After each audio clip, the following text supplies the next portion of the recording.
There is something dangerous about unconscious patterns. Not just that they repeat, but eventually, you stop seeing them as patterns at all. You start calling them who you are. I'm just an anxious person. I'm naturally distant. I just overthink. I'm the type that pushes people away. And slowly, the wound becomes identity. That's when the pattern gets powerful. Because once something feels like identity, you stop questioning it. Look carefully at modern life. Most people are not living consciously. They are living automatically. Wake up, phone, notifications, comparison, pressure, distraction, sleep, repeat. And inside all that movement, very few people stop long enough to ask, why do I keep doing this? Take relationships. Someone grows up feeling emotionally unseen, not abused necessarily, just emotionally disconnected. So later in life, they become obsessed with reassurance. They need constant replies, constant affection, constant confirmation that they matter. And if a partner becomes busy or emotionally unavailable for one day, their nervous system panics. Not because the relationship is ending, but because the old wound has been activated again. Now the opposite side, someone grows up learning that closeness feels overwhelming. Maybe emotions were chaotic, maybe vulnerability felt unsafe. So now, every time a relationship becomes deep, they disappear emotionally.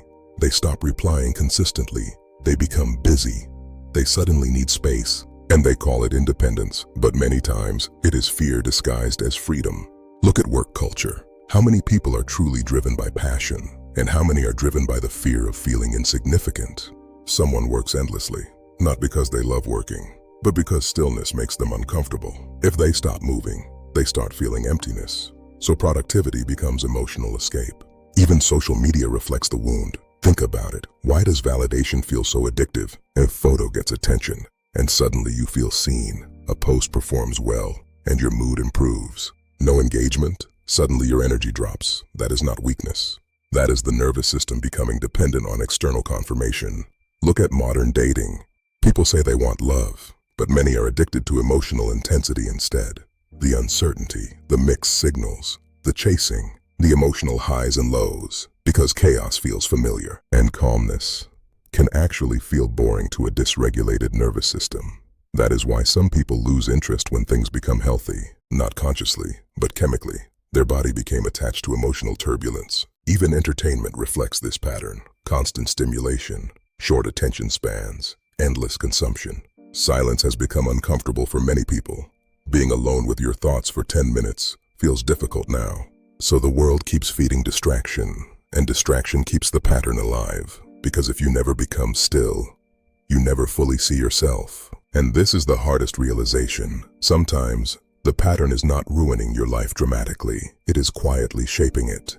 Choosing your relationships, choosing your habits, choosing your reactions, even choosing the environments you feel comfortable in. That's why awareness matters so deeply. Not because awareness instantly fixes everything, but because you cannot change what you cannot see.